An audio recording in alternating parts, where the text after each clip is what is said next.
Good morning students.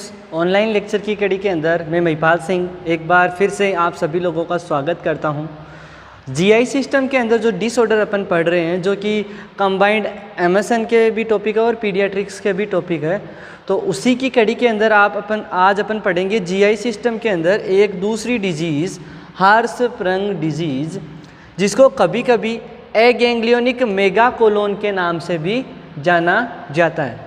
तो सबसे पहले अपन बात करते हैं कि इसका नाम जो हार्सप्रंग है वो कैसे पड़ा। तो देखो, इसके पीछे की जो कहानी है वो काफ़ी सिंपल कहानी है कि एक जो साइंटिस्ट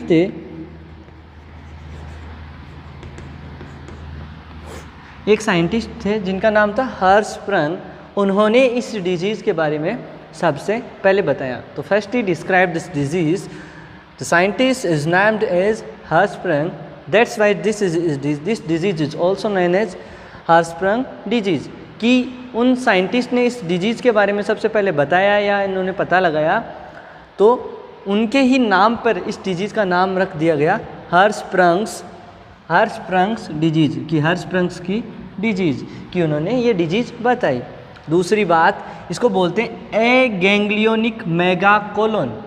एगैंग्लियोनिक मेगाकोलिन, देखो ए का मतलब क्या होता है? Absence.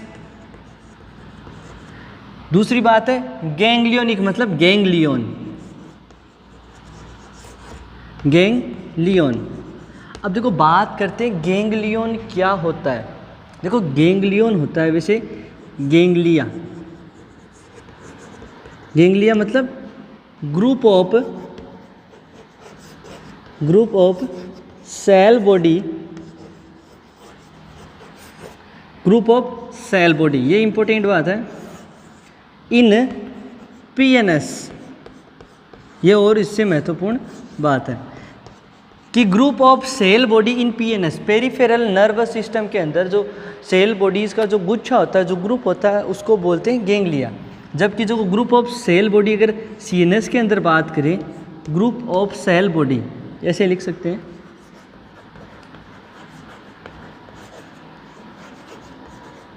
Cell body, group of cell body in CNS. अगर सीएनएस में होता तो इसको बोलते हैं न्यूक्लियाई। जैसे अपन ने हाइपोथैलेमस में पढ़ा था ना, सुप्रा ऑप्टिक और पेरावेंट्रिकुलर न्यूक्लियाई बताया था उनका काम, कि सुप्रा ऑप्टिक पेरावेंट्रिकुलर। तो ऑप्टिक है वो तो क्या कर रहा है? एडीएच का रिलीज करा रहा है, और पेरावेंट्रिकुलर है वो ऑक्सीटोसिन, मतलब उनका प्रोडक्शन करने का काम कर रहा था। वहाँ पे तो क्या था कि वो जो न्यूरोट्रांसमीटर थे, नर्व का क्या काम होता है? इम्पल्स इसका ट्रांसमिशन करना। सेल बॉडी है ग्रुप ऑफ सेल बॉडी, तो उसको न्यूक्लियाई बोला। तो न्यूक्लियाई का काम होता है नर्व इम्पल्स ट्रांसमिट करना, लेकिन वो कैसे थे? केमिकल को रिलीज करा रहे थे। तो जो केमिकल मैसेंजर या केमिकल रिलीज मैसेंजर्स भी उनको बोल सकते थे, कि वो क्या कर रहे थे? हाइपोथैलेमस के पार्ट थे दोनों। हाइपोथैलेमस से वो वहाँ से शुरू होते हैं, लेकिन उनका एंड कहाँ था? एंड था उनका posterior lobe of pituitary gland, मतलब दो न्यूरो सिक्रेटरी सेल। उनको बोल सकते थे सुप्रा ऑप्टिक और पेरावेंट्रिकुलर को, कि दो न्यूरो सिक्रेटरी सेल है जो प्रेजेंट थी हाइपोथैलेमस में, और उनसे वो डक्ट आती है, मतलब एक पाइपलाइन के थ्रू वो जुड़े हुए होते हैं। या फिर ऐसे मान लो, पाइपलाइन को भूल जाओ, पाइपलाइन क्योंकि एंडोक्राइन सिस्टम के अंदर था वो, इसलिए वो सोचो कि उनका जो एंड पार्ट था वो ख़त्म होता है posterior lobe of pituitary gland, और वहाँ पे वो रिलीज, मतलब वो जो बनाया हुआ सबस्टांस था एडीएच और ऑक्सीटोसिन, उनको छोड़ रहे थे।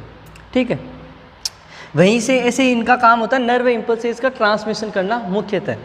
तो सेल बॉडी का ग्रुप अगर सीएनएस में हो, ग्रुप ऑफ सेल बॉडी, तो उसको बोला न्यूक्लियाई। जबकि ग्रुप ऑफ सेल बॉडी होता है पीएनएस के अंदर, उसको बोलते हैं गैंग्लियन। ठीक है, अब ये गैंग्लियन क्या होता है? इस एगैंग्लियन का मतलब absence of ganglion. Ganglion absent है, उसकी वजह से क्या हो रहा है? मेगाकोलोन। कोलोन क्या हो रहा है? बड़ा हो रहा है। तो भाई साहब सीधी बात है, पहले मेगा को भूलो, इस मेगा को भूल जाओ। ये कोई लड़की नहीं है, ये लार्ज है, इसका मतलब होता है लार्ज। कहीं याद करोगे कि मेगा है, तो मेगा कोलोन से आप इतना याद रखो कि कोलोन, तो आपको इतना ध्यान रखना है कि कोलोन के अंदर गैंग्लियन एब्सेंट है। अब देखो, कोलोन के अंदर जो गैंग्लियन एब्सेंट होंगे, तो उसकी वजह से क्या होता है? पहले एक बात करते हैं अपन कोलोन के अंदर गैंग्लियन के बारे में।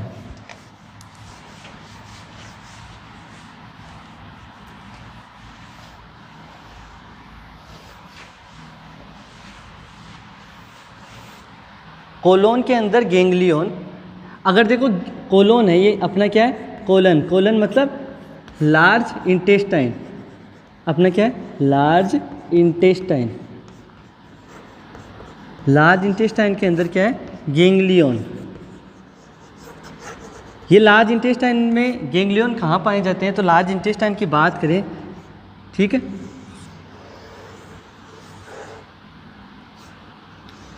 अब यहाँ से क्या होती है अपनी लार्ज इंटेस्टाइन शुरू होती है, ठीक है। इसके ऊपर एक और लेयर ले लेते हैं एक बार, ये तो ऐसे ही मैंने बनाया है, ठीक है। तो ये अपना जो ये वाला पोर्शन है ये क्या है लार्ज इंटेस्टाइन, ये है असेंडिंग कोलन,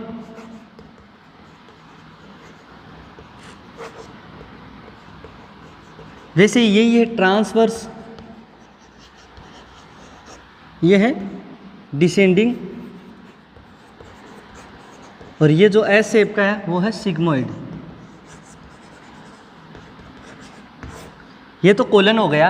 अब कोलन के जो फॉर्मेशन की बात करें कि इसमें कौन कौन सी लेयर होती है, तो सबसे जो बाहर लेयर होती है उसको बोलते हैं म्यूकोजल लेयर, म्यूकोजल। उसके बाद में आती है सब म्यूकोजल, सब म्यूकोजल दो। उसके बाद में जो थर्ड वन है वो आती है मस्कुलर लेयर, और सबसे लास्ट वाली जो इनर मोस्ट लेयर होती है उसको बोलते हैं सीरोसा, सीरोसा। तो गेंगलियन प्रेजेंट होते हैं इस सब म्यूकोजल और मस्कुलर लेयर के अंदर। इंटेस्टाइन के अंदर बात के अगर लार्ज इंटेस्टाइन की बात करें अपन, तो लार्ज इंटेस्टाइन के अंदर जो गेंगलियन ग्रुप ऑफ सेल बॉडी वो प्रेजेंट होता है सब म्यूकोजा और मेनली मस्कुलर लेयर के अंदर, ठीक है। अब यहाँ पे क्या होता है सब दोनों जगह यहाँ पे प्रेजेंट होते हैं गेंगलियन, लेकिन अब यहाँ पे एब्सेंट होंगे, तो एब्सेंट होंगे तो जो गेंगलियन का काम होगा वो काम अब नहीं होगा। गेंगलियन जो काम करते हैं नॉर्मली वो काम नहीं होगा, तो अपन को पता लगाना है कि गेंगलियन का काम क्या होता है, गेंगलियन का क्या फंक्शन होता है। तो गेंगलियन का फंक्शन होता है जो भी कोलन के अंदर या जो भी इंटेस्टाइन के अंदर, इंटेस्टाइन के अंदर जो भी मूवमेंट होते हैं उनको करवाना इनका काम होता है। किसका काम होता है?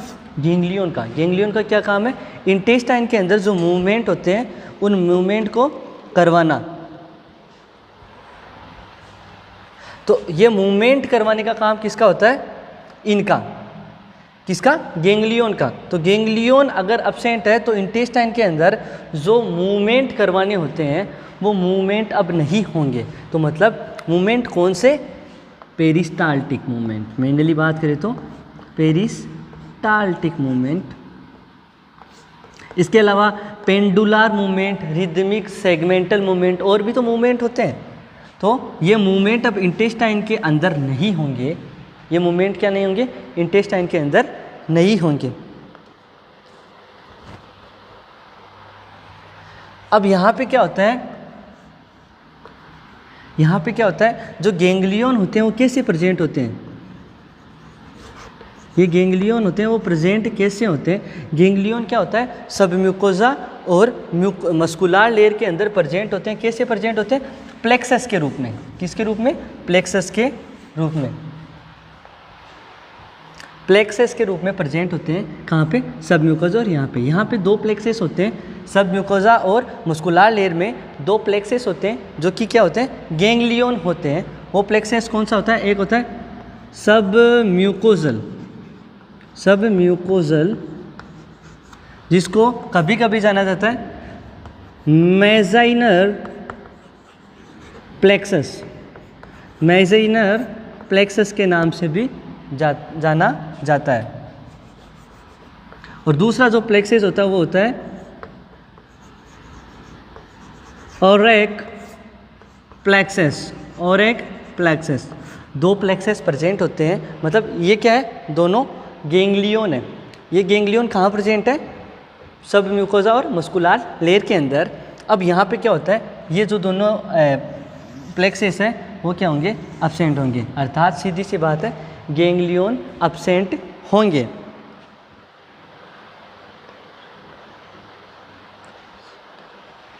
अब देखो ये क्या है, मेजिनर और ओरेक प्लेक्सेस अगर एब्सेंट है, अर्थात सब म्यूकोजल और ओरेक प्लेक्सेस में एब्सेंट है, तो सीधी बोले तो गैंग्लियन एब्सेंट है। और गैंग्लियन एब्सेंट होगा तो वो मूवमेंट, जो peristaltic movement, pendular movement, rhythmic segmental movement, वो नहीं हो पाएंगे। अगर वो नहीं होगा इंटेस्टाइन के अंदर, तो जो खाना अपन लेंगे, खाना जो लेगा, ये डिजीज़ कहाँ होगी उसके बारे में बाद में बात करेंगे। खाना जो खाएगा बच्चा, वो बच्चा खाना खाएगा, वो अंदर जाएगा, अंदर जाके स्टोमक में जाके फिर इंटेस्टाइन में जाएगा। लेकिन इंटेस्टाइन का एक हिस्सा ऐसा है जहाँ पे क्या, ये अब्सेंट है, गैंग्लियन ये अब्सेंट है, मतलब ये दोनों प्लेक्सेस अब्सेंट है। इस वजह से क्या होगा, वहाँ पे मूवमेंट नहीं होगा। मूवमेंट नहीं होगा तो खाना जो फूड है वो आगे की तरफ फॉरवर्ड नहीं होगा। आगे की तरफ फूड फॉरवर्ड नहीं होगा तो क्या हो जाएगा, उस व्यक्ति के वो फूड वहीं कलेक्ट हो जाएगा। और जो अफेक्टेड पार्ट है, जैसे ये इंटेस्टाइन है, इंटेस्टाइन का ये पार्ट अफेक्ट है, ये पार्ट अफेक्ट है, तो ये पार्ट अफेक्ट मतलब यहाँ पे गैंग्लियन अब्सेंट है, यहाँ पे ये दोनों प्लेक्सेस अब्सेंट है। तो क्या होगा, यहाँ पे मूवमेंट नहीं होगा तो खाना यहाँ पे कलेक्ट होगा, फिर खाना इससे ऊपर की तरफ यहाँ पे कलेक्ट होता रहेगा, इससे ऊपर की तरफ क्या होगा, कलेक्ट होता रहेगा, और यहाँ से कोलोन क्या हो जाएगी, लार्ज हो जाएगी।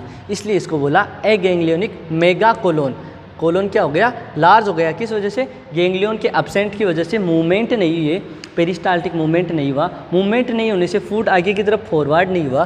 फूड फॉरवर्ड नहीं होने से क्या हुआ, ये यहाँ पे क्या हो गया, फूड जो कलेक्ट हो गया, मतलब जो लार्ज इंटेस्टाइन का क्या होता है, लार्ज इंटेस्टाइन में एब्जॉर्ब फूड का स्मॉल इंटेस्टाइन के अंदर लगभग एब्जॉर्प्शन हो जाता है। लार्ज इंटेस्टाइन में वाटर का एब्जॉर्प्शन होता है। यहाँ पे तो जो मैटर रहता है, जिसको स्टूल बनना होता है, फिकल मैटर का जो पार्ट होता है वो यहाँ पे होता है, मतलब यहाँ पे ये जो कंटेंट होगा उसको बोल सकते हैं फिकल मैटर। ओके, क्योंकि जो इंपॉर्टेंट चीज़ें होती है, जो न्यूट्रिएंट होती हैं, जो एब्जॉर्बेबल चीज़ें होती है, वो स्मॉल इंटेस्टाइन के अंदर एब्जॉर्ब हो चुकी होती है। अब तो ये क्या है, वेस्ट प्रोडक्ट है, तो ये यहाँ पे कलेक्ट होगा। कलेक्ट होने से क्या होगा, ये इंटेस्टाइन यहाँ से लार्ज होगी और इसको क्या बोल देंगे, मेगा कोलोन। समझ में आई बात कि एगैंग्लियोनिक मेगा कोलोन क्या होता है।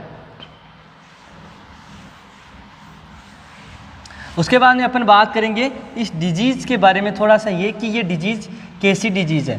तो देखो ये डिजीज़ क्या है, ये डिजीज़ है कॉन्जेनाइटल एनोमलीज। ये डिजीज़ है congenital anomalies. Congenital anomalies, congenital का मतलब क्या है, बाई बर्थ, मतलब जन्म से ही, बिफोर बर्थ।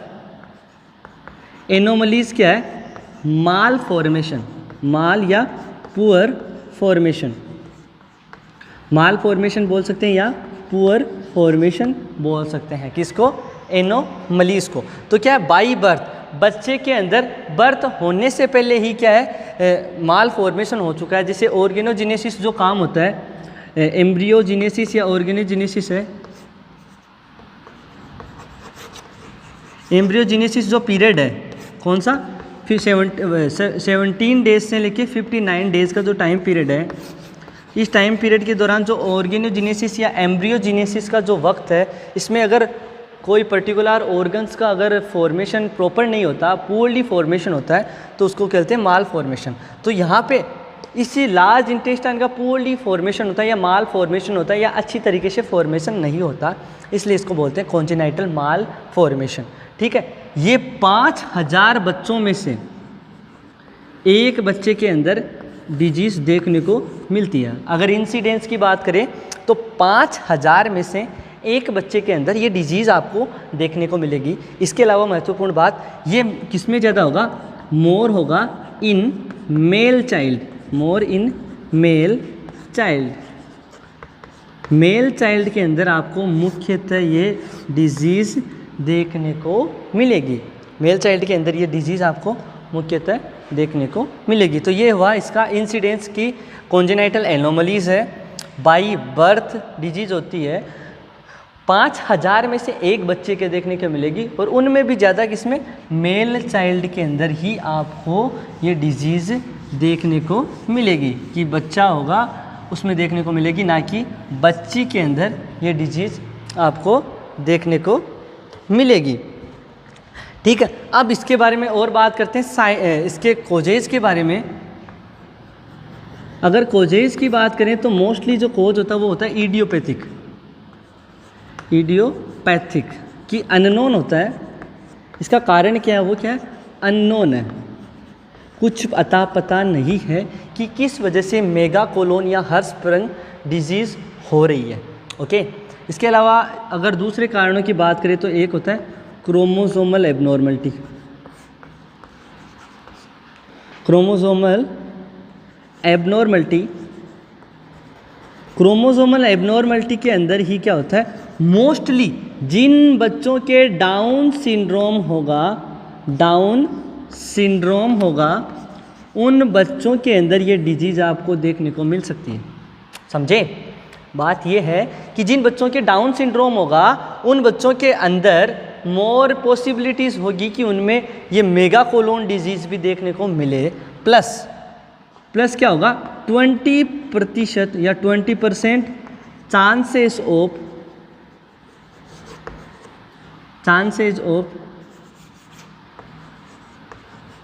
Other diseases. मतलब उन बच्चों के अंदर, जिन बच्चों के अंदर मेगा कोलोन है उनके अंदर आपको 20% अन्य बीमारियां होने के भी चांस रहते हैं। या फिर बोल सकते हैं कि जिन बच्चों में मेगा कोलोन है उन बच्चों के अंदर क्या होगा, जो 20% अदर डिजीजेज रहेगी, अदर डिजीजेज उनमें साथ में रहेगी, मेगा कोलोन के अलावा आपको देखने को मिलेगा। और अदर डिजीजेज के अंदर अपन बात करें तो जो मेगा कोलोन के अलावा दूसरी डिजीज आपको देखने को मिलेगी वो रहेगी यूरोजेनाइटल ट्रैक्ट से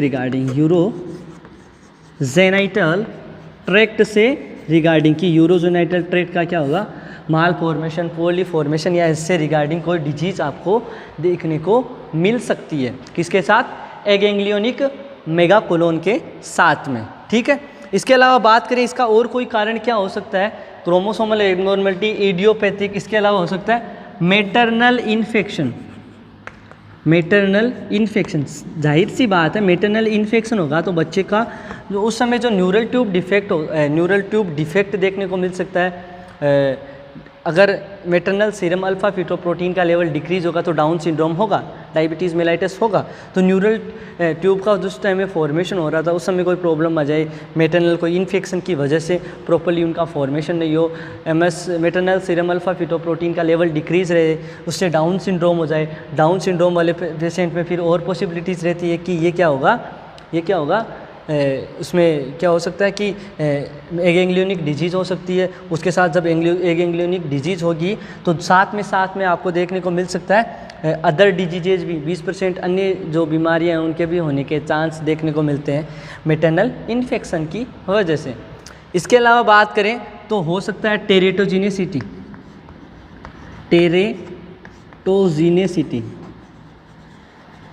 टेरेटोजीनेसिटी का मतलब क्या है? देखो, टेरेटोजीनेसिटी का मतलब होता है ड्रग ली प्रेग्नेंट वुमन ने वो ड्रग जाके प्लेसेंटल बैरियर को क्रॉस करती है और उस एबनॉर्मलिटीज़ कोज करती है बच्चे के अंदर, वो होती है टेरेटोजीनेसिटी। मतलब ड्रग एक प्रेग्नेंट लेडी के द्वारा ली गई, उस ड्रग ने प्लेसेंटल बैरियर को क्रॉस किया और उस ड्रग ने आगे जाके बच्चे के जो फॉर्मेशन या बच्चे के अंदर कोई भी कॉन्जेनाइटल एबनॉर्मलिटी कर दी या बच्चे के अंदर कुछ भी प्रॉब्लम कर दी, तो उस ड्रग को बोलते हैं टेरेटोजेनिक ड्रग। इसके अंदर जो ड्रग आएगी वो होती है, एक तो होती है थैलिडोमाइड। ये थैलिडोमाइड क्या कर सकती है? एगेंग्लियोनिक मेगा कोलोन कर सकती है। इसके अलावा ये थैलिडोमाइड होती है वो क्या करती है? सीलिंग ऑफ एक्सट्रीमिटीज़ भी कर देती है। सीलिंग ऑफ एक्सट्रीमिटीज़ मतलब एक्सट्रीमिटीज़ का फॉर्मेशन नहीं होगा। जैसे हाथ इतने इतने रह गए, पैर इतने इतने रह गए, तो इसका मतलब यहाँ से सील हो गया, एक्सट्रीमिटीज़ बनी ही नहीं। मतलब कि एब्सेंस ऑफ एक्सट्रीमिटीज़ या सीलिंग ऑफ एक्सट्रीमिटीज़, मतलब यहाँ से पैकिंग हो गई। जैसे किसी का हाथ कटा हुआ होता है, वो तो नॉर्मली कटा हुआ होता है लेकिन यहाँ पे बनते ही नहीं, ये पार्ट पोर्शन है एक्सट्रीमिटीज़, ये बनता ही नहीं है, इसलिए बोल दिया सीलिंग ऑफ एक्सट्रीमिटीज़ या फेकोमेलिया, या इसको बोल सकते हैं फेकोमेलिया।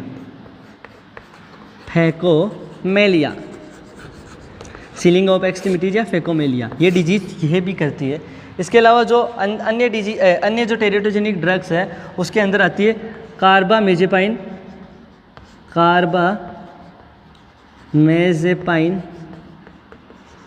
कार्बामेजेपाइन साइकोटिक ड्रग्स के अंदर देखने को मिलती है। इसके अलावा अपन बात करें अदर ड्रग्स की, वो है यहाँ पे आपको देखने को मिलेगी वालप्रोइक एसिड। वालप्रोइक एसिड का काम होता है वैसे एडीएस लाइक इफेक्ट भी प्रोड्यूस करती है, और इसके अलावा वालप्रोइक एसिड काम में ली जाती है लिथियम के सब्स्टिट्यूट के रूप में। लिथियम तो लिथियम ही है, एंटीमेनिक ड्रग है लिथियम, लेकिन लिथियम के अलावा जो लिथियम जैसा इफेक्ट प्रोड्यूस करती है वो होती है वालप्रोइक एसिड। कार्बामेजेपाइन भी क्या करती है, इसी के अंदर कैटेगरी में है। कार्बामेजेपाइन को भी इसी कैटेगरी में लिया गया जिस कैटेगरी में लिथियम यानी वालप्रोइक एसिड है, क्योंकि ये दोनों ड्रग कार्बामेजेपाइन और वालप्रोइक एसिड एंटीमेनिक कैटेगरी के अंदर भी गिनी जाती है। एंटीमेनिक मतलब लिथियम के अलावा जो ड्रग काम में ले सकते हैं वो कार्बामेजेपाइन और वालप्रोइक एसिड हो सकती है, और ये एडीएस लाइक एक्शन करेगी, ये भी एडीएस लाइक एक्शन करेगी, इसके साथ एंटीमेनिक इफेक्ट भी ये शो करेगी। एंटीमेनिक, मेनिया समझते हो ना, हाइपर एक्टिव हो जाना किसी व्यक्ति का, तो ये हाइपर एक्टिव को जो व्यक्ति होता है उसको नॉर्मल एक्टिव करती है। इसके अलावा एडीएस लाइक एक्शन भी करती है, और कार्बामेजेपाइन और वालप्रोइक एसिड इसमें काम में लेते हैं। तो काम बता दिए कि कार्बामेजेपाइन कहाँ यूज़ लेते हैं और वालप्रोइक एसिड कहाँ यूज़ लेते हैं। दोनों एडीएस लाइक एक्शन है तो एंटी एडीएस में काम में ले सकते हैं, दोनों एंटीमेनिक ड्रग्स भी है तो वैसे भी इनका इस्तेमाल होता है। थैलिडोमाइड होती है, ये क्या करती है, जो कैंसर होता है, कैंसरियस कंडीशन होती है, उसके अंदर इस्तेमाल किया जाता है। ठीक है, तो ये इन ड्रग्स के बारे में, टेरेटोजेनिक ड्रग्स के बारे में। इसके बारे में बात करें, ये डिजीज़ किस में पाई जाएगी, जो न्यू बॉर्न बेबी होगा उसमें देखने को मिलेगी, क्योंकि पीडियाट्रिक डिसऑर्डर्स है जीआई सिस्टम का। तो मैं ये एक साथ इसलिए करा रहा हूँ कि सेकेंड ईयर और थर्ड ईयर का पोर्शन एक साथ आराम से हो जाए, कंबाइंड, दोनों को बेनिफिट हो इस चीज़ का। इसके अलावा बात करें अपन इसी के बारे में आगे, साइन सिम्टम्स के बारे में। साइन सिम्टम्स के बारे में देखो, सबसे जो मोस्ट साइन सिम्टम्स होगा वो क्या होगा, जो मोस्ट साइन सिम्टम्स होगा सबसे, वो क्या होगा, वो होगा यहाँ पे एब्सेंस ऑफ म्यूकोनियम। म्यूकोनियम क्या होता है, जो बच्चे द्वारा पास फर्स्ट स्टूल, जो बच्चा फर्स्ट स्टूल पास करता है वही क्या होता है, बेबी या न्यूबॉर्न द्वारा पास जो फर्स्ट स्टूल होता है उसको म्यूकोनियम कहते हैं।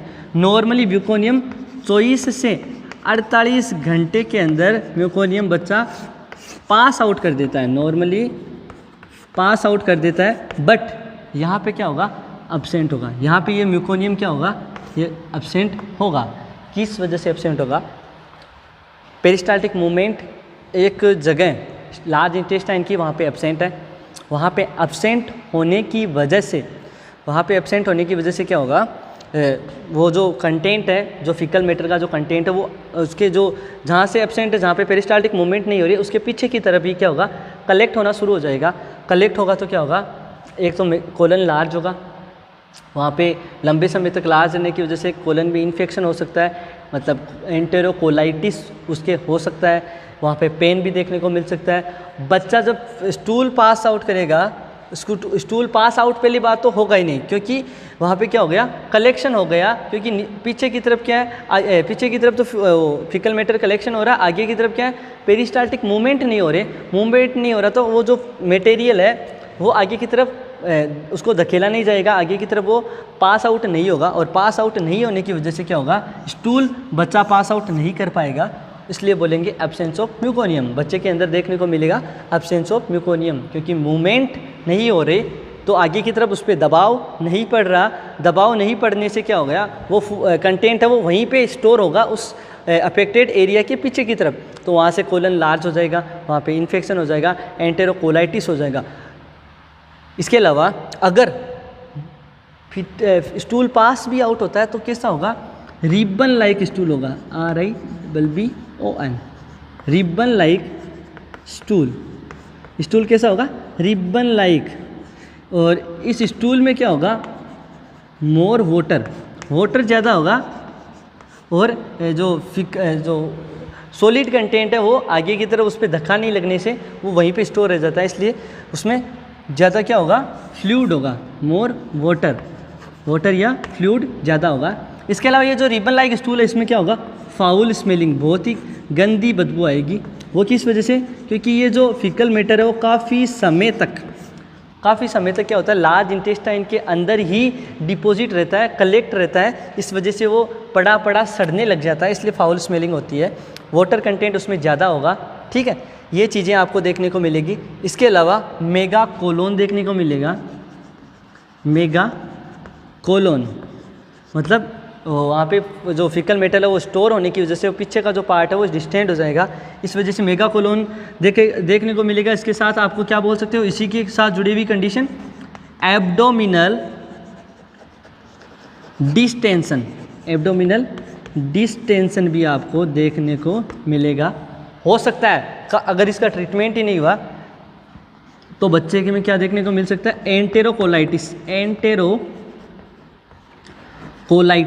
Inflammation of colon. इंटेस्टाइन का पार्ट है कोलन, तो GI सिस्टम का पार्ट है कोलन, तो कोलन का इन्फ्लामेशन आपको देखने को मिल सकता है, एंटेरोकोलाइटिस आपको देखने को मिल सकता है। इसके अलावा आपको देखने को मिलेगा बच्चा क्या करेगा, जब फूड कंटेंट आगे की तरफ जाएगा ही नहीं तो बच्चा खाएगा क्या, बच्चा पिएगा क्या। बच्चा तो न्यूबॉर्न है तो वो ब्रेस्ट फीडिंग करेगा और उसको अगर फील होगा फुलनेस, क्योंकि फूड कंटेंट बाहर नहीं निकल रहा, ड्रेन नहीं हो रहा, इसलिए वो क्या करेगा, बच्चा सकिंग नहीं करेगा, बेबी सक नहीं करेगा, सकिंग नहीं करेगा। इसको बोल सकते हैं रिफ्यूज टू सक करने के लिए मना करेगा। ब्रेस्ट फीडिंग या ब्रेस्ट सकिंग के लिए बच्चा मना करेगा, वो सक नहीं करेगा। क्यों, क्योंकि पहले से उसको फुलनेस फील होगा, इस वजह से वो इसके लिए मना करेगा। तो ये क्या है, इसके साइन सिम्टम्स हैं। म्यूकोनियम पास आउट नहीं होगा, म्यूकोनियम पास आउट होगा तो फ्लूइड की कमी होगी, फ्लूइड ज़्यादा लॉस होगा, और फ्लूइड अगर ज़्यादा लॉस होगा तो उसी से एसोसिएट एक और चीज़ है डिहाइड्रेशन। बच्चे के अंदर क्या होगा, डिहाइड्रेशन होगा। क्यों, क्योंकि फ्लूइड जो सॉलिड कंटेंट है वो तो बाहर निकल रहा नहीं है, वो तो वहीं पे डिपॉजिट है, क्योंकि उस पर दबाव चाहिए, दबाव पड़ेगा नहीं और थोड़ा बहुत वाटर है वो निकलता रहेगा। इसके अलावा डिहाइड्रेशन देखने को मिल सकता है, क्योंकि फ्लूइड लॉस होगा, बाकी कुछ लॉस होगा नहीं। बच्चा कुछ खाएगा नहीं तो क्या होगा, उसमें माल नरिश्ड हो सकता है, बच्चा क्या हो सकता है, माल नरिश्ड हो सकता है। ऐसी प्रॉब्लम भी आपको देखने को मिल सकती है। तो ये चीज़ें भी देखने वाली बात है, सब चीज़ें एक दूसरे से जुड़ी हुई हैं। इसके अलावा इसकी साइड्स की बात करें कि कहाँ होता है, पहले मैंने बताया कि ये कोलन के अंदर होता है, ये कहाँ होता है, लार्ज इंटेस्टाइन के अंदर होता है। अब लार्ज इंटेस्टाइन में कहाँ होता है,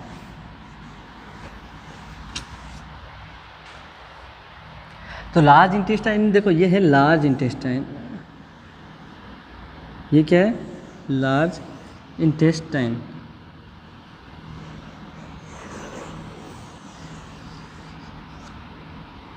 समझ गए, लार्ज इंटेस्टाइन है, ये है असेंडिंग, ये है ट्रांसवर्स, ये है डिसेंडिंग, और ये सिग्मोइड कोलन। तो मोस्टली आपको यहाँ पे देखने को मिलेगा, मोस्टली ये यहाँ पे देखने को मिलेगा। और इस रीजन को क्या बोल सकते हैं, ये रेक्टम वाला पार्ट हो गया और ये सिग्मोइड वाला पार्ट हो गया, तो बोल सकते हैं रेक्टो सिग्मोइड कोलन या recto sigmoid region of colon, recto sigmoid region of colon. तो मोस्टली आपको देखने को मिलेगा सिग्मोइड कोलन में। सिग्मोइड कोलन में भी कहाँ पे देखने को मिलेगा, जहाँ पे रेक्टम और सिग्मोइड का जंक्शन है, तो recto sigmoid colon, most common part होगा। इसके अलावा ये आपको देखने को मिल सकता है अबव सिग्मोइड कोलन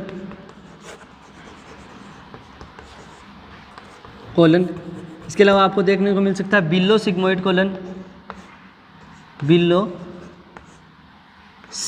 कोलन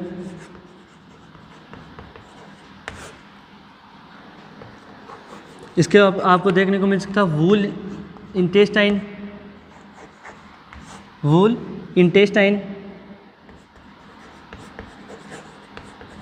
मतलब ये जैसे सिग्मोइड कोलन है, इससे नीचे की तरफ, इससे ऊपर की तरफ।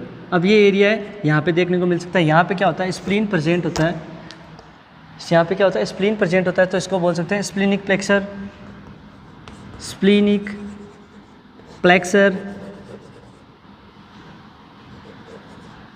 प्लेक्सर में देखने को मिल सकता है। इसके अलावा वूल जो इंटेस्टाइन है लार्ज, वहाँ पे देखने को मिल सकता है। तो ये रीज़न है कहाँ पे डेवलप हो सकता है एगेंग्लियोनिक मेगाकोलोन डिजीज़। तो मोस्टली तो रेक्टम और सिग्मोइड रीजन पे, पहली बात तो सिग्मोइड कोलन में। दूसरी बात यहाँ पे भी कॉमन कहाँ पे, सिग्मोइड और रेक्टम जहाँ जुड़ते हैं तो रेक्टो सिग्मोइड कोलन के अंदर। इसके अलावा स्प्लीनिक प्लेक्सर में, इसके अलावा वूल कोलन कहीं पे भी हो सकता है।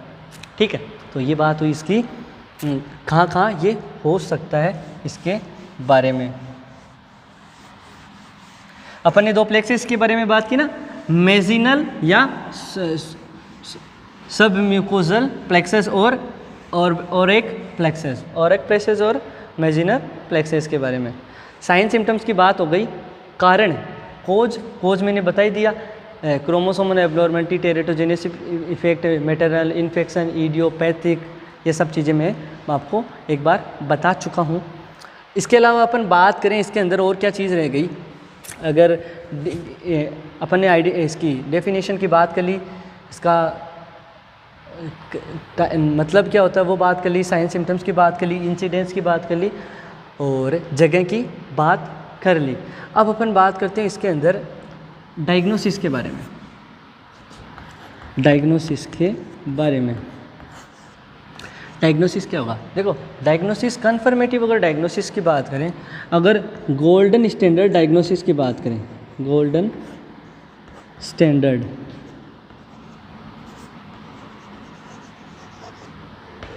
डायग्नोसिस या कन्फर्मेटिव या गोल्डन स्टैंडर्ड डायग्नोसिस की बात करें तो वो तो होगा रेक्टम बायोप्सी। बायोप्सी में क्या करते हैं आपको पता है ना, एक टाइनी पीस लेते हैं टिश्यू की, किसके लिए, लेबोरेटरी एग्जामिनेशन के लिए। तो रेक्टम बायोप्सी में अपन को देखने को मिलेगा कि जो अफेक्टेड पार्ट है वहाँ पे क्या होगा, जो गैंग्लियन है वो अब्सेंट होगा, मतलब और एक प्लेक्सेस और मेजिनल प्लेक्सेस वो अब्सेंट रहेंगे। तो कन्फर्मेटिव होगा रेक्टम बायोप्सी। इसके अलावा क्या कर सकते हैं, इसके अलावा अपन कर सकते हैं barium enema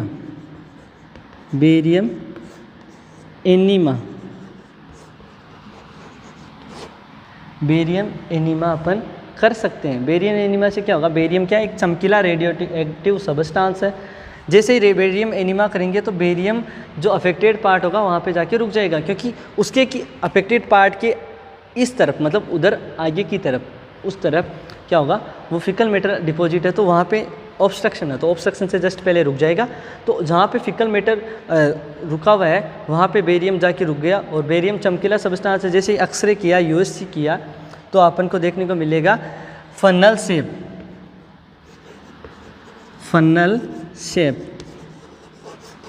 colon funnel shape का होगा, क्योंकि ऐसा होगा कोलन।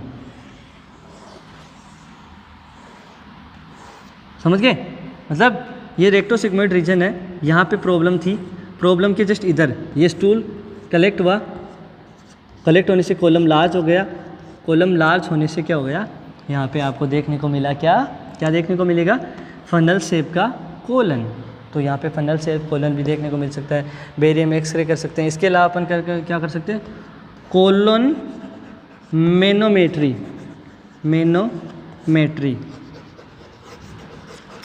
देखो कोलन मेनोमेट्री, कोलन के अंदर कोई भी सेंसेशन है, कोलन के अंदर जो पेरिस्टाल्टिक पेंडुलर जो मूवमेंट हो रहे हैं उनकी इफिकेसी, कि मूवमेंट हो रहे हैं नहीं हो रहे हैं, धीरे हो रहे हैं तेज़ हो रहे हैं, किस रिदम से साथ हो रहे हैं, किस स्पीड के साथ हो रहे हैं, ये सब चेक करने के लिए मेनोमेट्री करते हैं। रेक्टम रिदम के लिए कोलन के अंदर जो मूवमेंट हो रहे हैं उस मूवमेंट की रिदम के लिए, उनकी इफिकेसी चेक करने के लिए, कोलन के अंदर सेंसेशन को चेक करने के लिए अपन क्या करते हैं, कोलन मेनोमेट्री करते हैं। Colon manometry, rectum biopsy. Rectum biopsy के अंदर रेक्टम बायोप्सी के अलावा अपन ने बात करी ली कि यहाँ पे क्या हो सकता है, अपन कर सकते हैं रेक्टम बायोप्सी के अलावा अपन कर सकते हैं यहाँ पे बेरियम एनीमा। बेरियम एनीमा से क्या होगा कि अपन को पता चल जाएगा कि एनीमा देंगे, वो बेरियम रेडियो एक्टिव सबस्टांस है। तो वहाँ पे जाके जैसे एक्सरे करेंगे तो एक्सरे में अपन को विजुअलाइज होगा कि बेरियम के उस तरफ का हिस्सा, ऊपर की तरफ का हिस्सा वो फनल शेप के अंदर है। तो ये देखने को अपन को मिल सकता है। इसके अलावा अपन बात करें इसके अंदर पैथोफिजियोलॉजी के बारे में, तो पैथोफिजियोलॉजी सिंपल होती है। दरअसल पैथोफिजियोलॉजी अपन बोल चुके थे, पैथोफिजियोलॉजी काफ़ी सिंपल होती है। पैथोफिजियोलॉजी में कुछ भी नहीं है, जो अपन ने अभी तक जो कहा है वो वैसा का वैसा अपन लिखते रहेंगे, वैसा का वैसा अपन लिखते रहेंगे। सबसे पहले क्या होगा, कोई भी इटियोलॉजिकल फैक्टर है, कुछ भी हो सकता है, मोस्टली तो एडियोपैथिक होता है। तो due to any aetiological factor, किसी भी इटियोलॉजिकल फैक्टर की वजह से, किसी भी इटियोलॉजिकल फैक्टर की वजह से क्या होगा, एब्सेंट होगा। क्या एब्सेंट होगा, एब्सेंट क्या होगा, absent of ganglion. Ganglion absent होंगे किसके अंदर, इन कोलन के अंदर। कोलन के अंदर कोई सा भी पार्ट हो सकता है, मोस्टली रेक्टोसिग्मोइड रीजन या रेक्टोसिग्मोइड कोलन। तो अब कोलन में एब्सेंट होगा, तो इसके एब्सेंट की वजह से क्या हो सकता है, इसकी एब्सेंट की वजह से क्या हो सकता है, मेगा कोलोन हो सकता है, मेगा कोलोन हो सकता है। इसके एब्सेंट की वजह से क्या हो सकता है, कोलन के अंदर इन्फेक्शन हो सकता है, इसकी वजह से कोलन के अंदर इन्फेक्शन हो सकता है। इसकी वजह से एंटेरोकोलाइटिस हो सकता है, यही एक ही बात है, एंटेरोकोलाइटिस हो सकता है, पेन हो सकता है, पेन हो सकता है। तो फीकल मैटर होगा वो कैसा होगा, फाउल स्मेलिंग होगा, फाउल स्मेलिंग होगा, ये सब चीज़ें हो सकती है। अब एब्सेंट होगा कोलन, तो क्या होगा, absent of peristaltic movement, peristaltic movement. अब पेरिस्टाल्टिक मूवमेंट एब्सेंट होगा, पेरिस्टाल्टिक अगर मूवमेंट एब्सेंट होगा तो क्या होगा, food start to collect behind the affected side, behind the affected part। अब अफेक्टेड पार्ट के पीछे की तरफ कलेक्ट होगा तो कोलन लार्ज होगा, और लार्ज कोलन को अपन क्या बोलेंगे, मेगा कोलोन। काफ़ी सिंपल चीज़ है, छोटी सी पैथोफिजियोलॉजी है, ये देखने को मिलेगा। अब अपन बात करते हैं इसके मैनेजमेंट की, जो महत्वपूर्ण है।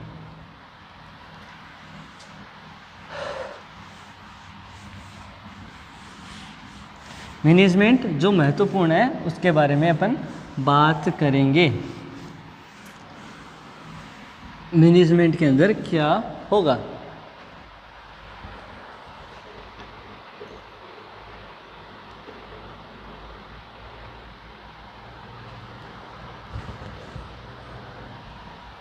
मैनेजमेंट तो इसका एक ही है, वो सर्जिकल मैनेजमेंट होगा। मैनेजमेंट इसका एक ही होगा, वो होगा सर्जिकल मैनेजमेंट। सर्जिकल मैनेजमेंट में एक प्रोसीजर करते हैं, इस प्रोसीजर को बोलते हैं पुल थ्रू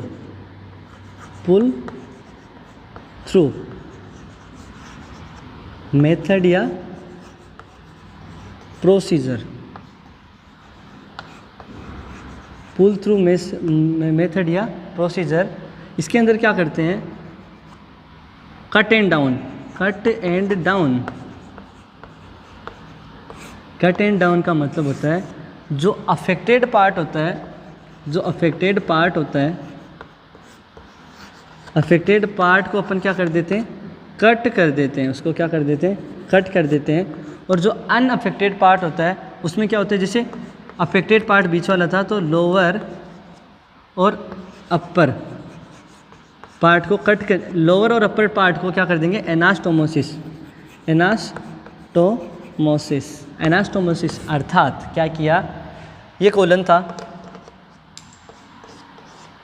ये अफेक्टेड पार्ट था, इसको कट किया। कट करने के बाद इसका जो अपर और लोअर पार्ट को क्या कर दिया, अपर एंड लोअर पार्ट उसको क्या कर दिया,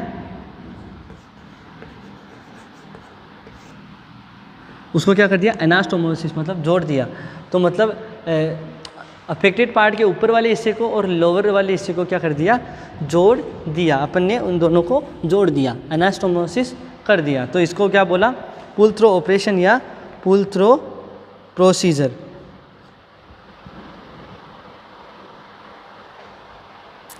अब जो पुल थ्रो ऑपरेशन या पुल थ्रो प्रोसीजर में क्या किया आपने, छोटी सी बात ही थी कि ये जो अफेक्टेड या एगैंग्लियोनिक पार्ट है जहाँ पे गैंग्लियन एब्सेंट है उसको काटा और फेंक दिया और बचा हुआ पार्ट को अपन ने जोड़ दिया। ठीक है। अब ये मोस्टली कहाँ पे देखने को मिलता है, पुल थ्रो ऑपरेशन या पुल थ्रो प्रोसीजर बोल दिया अपन ने, किसमें है, इसके अंदर। अब मोस्टली जो अफेक्टेड पार्ट कौन सा होता है, मोस्टली अफेक्टेड पार्ट होता है,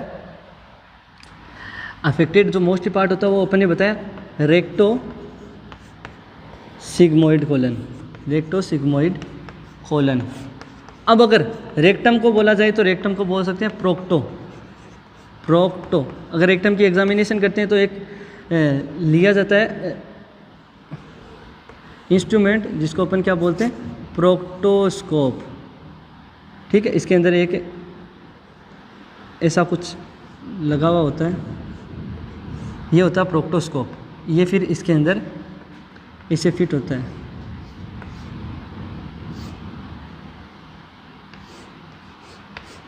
ये रेक्टम की एग्जामिनेशन के लिए यूज किया जाता है।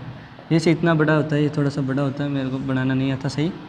तो अगर रेक्टम और सिग्मोइड रीजन के अंदर अगर प्रॉब्लम है, मोस्टली देखने को यहीं पे मिलती है, तो इस अपन क्या करते हैं, इस रेक्टम और सिग्मोइड रीजन को हटा देते हैं। जैसे पुल थ्रो प्रोसीजर किया, यही पुल थ्रो प्रोसीजर ही है।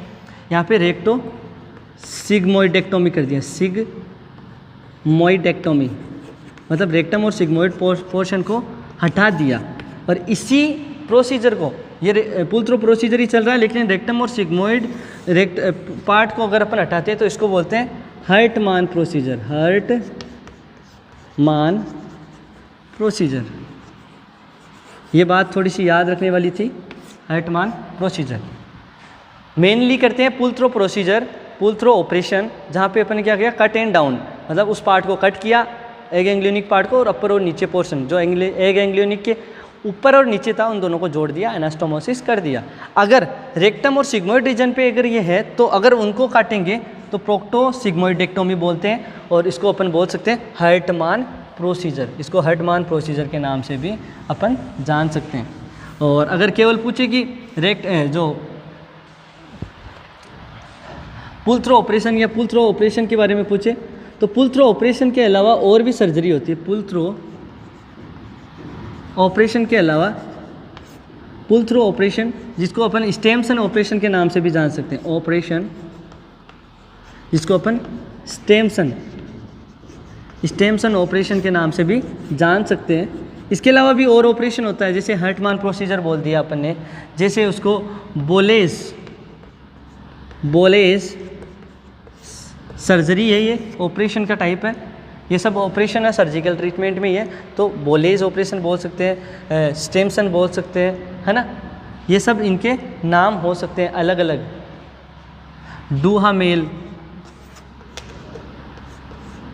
डूहामेल, ये अलग अलग ऑपरेशन के टाइप हो सकते हैं।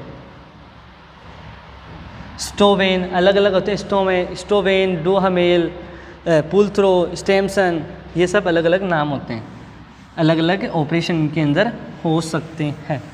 इसके अलावा अपन बात करें तो सर्जरी से पहले जो केयर करते हैं उसको बोलते हैं प्री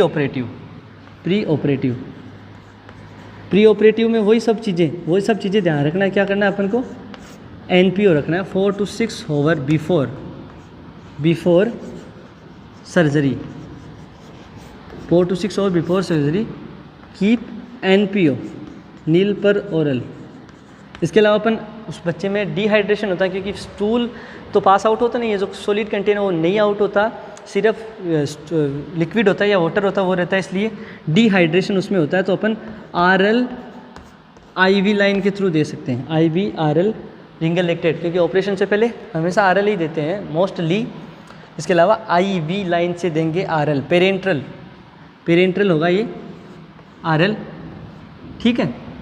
कुछ समय पहले 6 घंटे से पहले जैसे NPO रखना होगा उस पेशेंट को, ऑपरेशन हो जाता है, उसके बाद की बात करें तो उसके बाद में क्या करेंगे अपन, ओरली फीड तभी देंगे जब बच्चे के अंदर एक तो गैग रिफ्लेक्स रिटर्न हो जाए, दूसरी बात उसको फ्लूइड थेरेपी जो RL है वो चलता रहेगा ताकि उसमें कोई डिहाइड्रेशन की प्रॉब्लम नहीं देखने को मिले। इसके अलावा पोस्ट ऑपरेटिव के अंदर और क्या करेंगे, प्री ऑपरेटिव में तो ये चीज़ें ध्यान रखनी है, 2 चीज़ें मेनली है कि NPO रखना है और RL थोड़ा दे देना क्योंकि डिहाइड्रेशन बच्चे में होता है। पोस्ट ऑपरेटिव में क्या करना है, फीड कब देना है, आफ्टर गैग रिफ्लेक्स रिटर्न हो जाए, जो फेरेंजियल रिफ्लेक्स है, गैग रिफ्लेक्स रिटर्न, इनके रिटर्न होने के बाद में देना है। इसके अलावा उसको IV लाइन चलाती रहनी है, IV लाइन चलती रहेगी उसके। इसके अलावा एंटीबायोटिक्स चलती रहेगी। इसके अलावा एब्डोमिनल गर्थ चेक करनी है ताकि अपन देख सके कि एब्डोमिनल डिस्टेंशन है या नहीं है। एब्डोमिनल गर्थ ये दोनों पहले भी और बाद में दोनों टाइम चेक करनी है, बिफोर और आफ्टर ऑपरेशन। इससे क्या पता चल जाए अपन को, एब्डोमिनल डिस्टेंशन का पता लग सके, एब्डोमिनल डिस्टेंशन इसके बारे में पता लगाया जा सके। तो ये सब चीज़ें अपन को ध्यान में रखनी होगी वहाँ पे। इसके अलावा अपन बात करें तो और कोई ख़ास बात नहीं है कि पेरेंट्स को अपन को एजुकेट रखना है इस डिजीज़ से बारे में, कि पेरेंट्स को हमेशा बता दें कि जो पोस्ट ऑपरेटिव केयर है वो कैसे करनी है। इसके अलावा जो कोलोस्टोमी जो बैग होगा उसको टाइम टू टाइम इम्पटी करना है। कोलोस्टोमी जो बैग है उसको वक्त रहते या समय समय पे इम्पटी करना है। इसके अलावा जब कोलोस्टोमी करेंगे रेक्टोसिग्मोइडेक्टोमी कर रहे हैं, कोलोस्टोमी करेंगे उस वक्त, तो कोलोस्टोमी क्या करना है, कोलोस्टोमी केयर के अंदर एक तो जो ओपनिंग करते हैं उस ओपनिंग को बोला स्टोमा, तो स्टोमा को कलर देखता रहना है, स्टोमा का कलर देखना रहना है। स्टोमा से डिस्चार्ज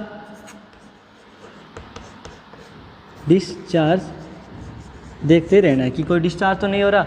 अगर पुरुलेंट डिस्चार्ज होता है तो डॉक्टर को बताए, पुरुलेंट, क्योंकि इन्फेक्शन के अंदर ऐसा हो सकता है। स्टोमा को रखना है ड्राई, स्टोमा का कलर चेक करना है, स्टोमा ग्रीन कलर का है या रेड कलर का है, उसी आधार पे आपको पता चलेगा कि क्या समस्या है, स्टोमा ग्रीन कलर का है या रेड कलर का, है ना। स्टोमा को ड्राई रखना है। इसके अलावा डिस्चार्ज कैसा है वो देखना है, पुरुलेंट डिस्चार्ज तो नहीं है ना, ये सब चीज़ें देखते रहना है, कोई इन्फ्लामेशन तो नहीं है स्टोमा पे, ये सब देखते रहना है। तो ये है अपनी डिजीज़, छोटी सी डिजीज़, हर्षप्रंग डिजीज़, जो यहीं पे कंप्लीट होती है। इसी के साथ थैंक यू स्टूडेंट्स, आज का टॉपिक यहीं पे समाप्त होता है।